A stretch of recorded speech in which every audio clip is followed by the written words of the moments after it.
हमने जिसे अपना कहा वो बेवफा हो गए। हमने जिसे अपना कहा वो बेवफा हो गए। हम जिसे जान कहते थे वही हमसे जुदा हो गए। Music by DJ Umesh, Shukipur Bazar.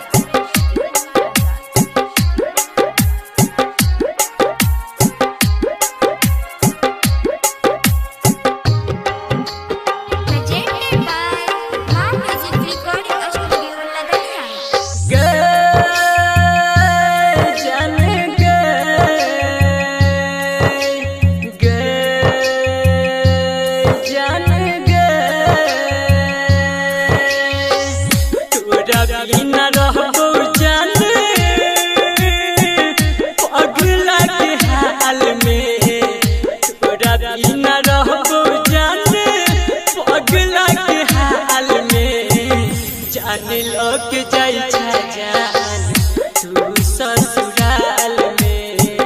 जाने लोग जाई जान तू ससुराल में।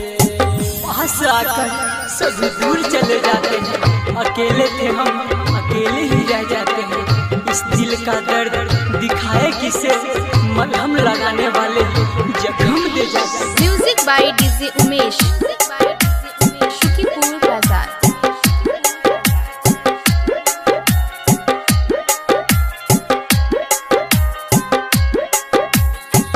तोरे संग जिए देखे छेली सपना। तोरी दिल ही दिल जान बना के गई अपना।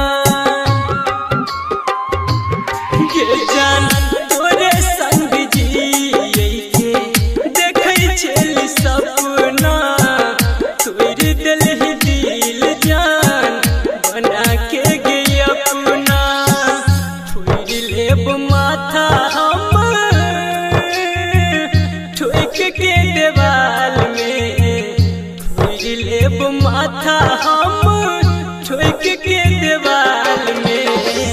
जाने लोग जाई जान तू ससुराल में।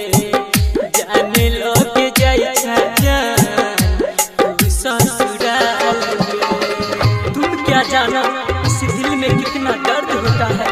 ये आज भी तुम्हें याद करके अंदर ही अंदर होता है।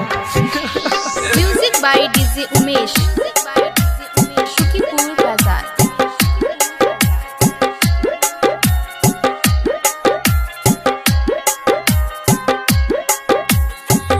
प्यार के बदले धोखा दो दिल ही जान गए।